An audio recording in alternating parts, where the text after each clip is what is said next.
If you're having a problem staying sober, it's not what you think. There's one thing that people in 12-step programs get wrong, and that is thinking that if you can't stay sober, it's your fault. It usually shows up in these thoughts that are like, I'm not disciplined enough, I keep taking my will back. That's very like 12-step terminology. It's self-blaming.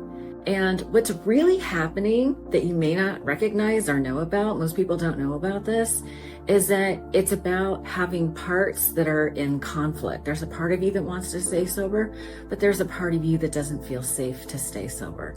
And the interesting thing is that the reason people use in the first place, whether it's drugs, alcohol, shopping, pornography, whatever, is that they're trying to avoid feelings that they can't process to resolution.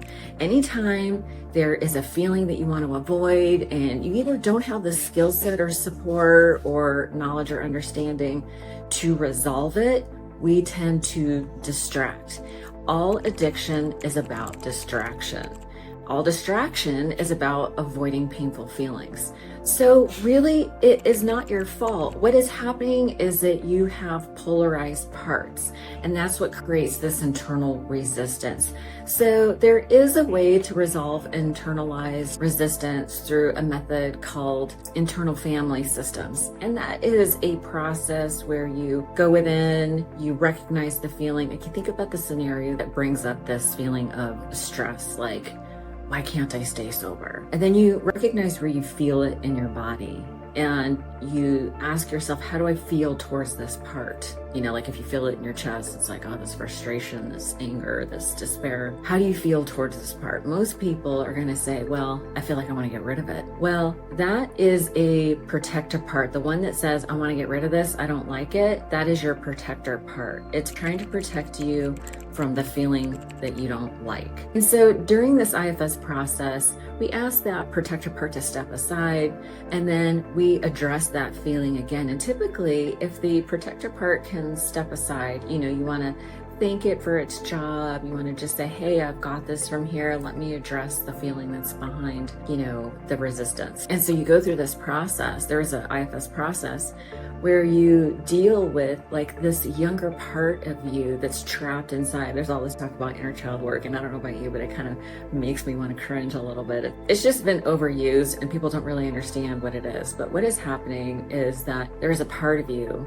that is frozen in time, that is unable to process this feeling to resolution. So with this work, you can address that part, figure out how old it is. You can sort of like introduce yourself to this younger part and really unburden that little inner child that has been carrying around this fear of, I don't want to be seen. I don't want to have to bear this burden. And so you take care of this little one. And then once this little one is all taken care of, then you can go back to your protector part and thank it for its job. Let it know that you are now in charge. And it does give you like a sense of relief, so that you can make decisions from your higher self. And so there is a written process that you can use. I have a free guide on how to do this process yourself. It's like a journaling exercise. It shouldn't take you more than 15 minutes. You can go to innercompassprogram.com and download the free PDF and let me know how it works for you. Give it a shot. Spend 15 minutes doing this parts work through this journaling exercise and just notice how you feel afterwards. You should have a sense of relief. You should be able to start taking action on the things that you know will help you get you closer to your goal. If you have any questions, leave them in the comments. Let me know how it goes.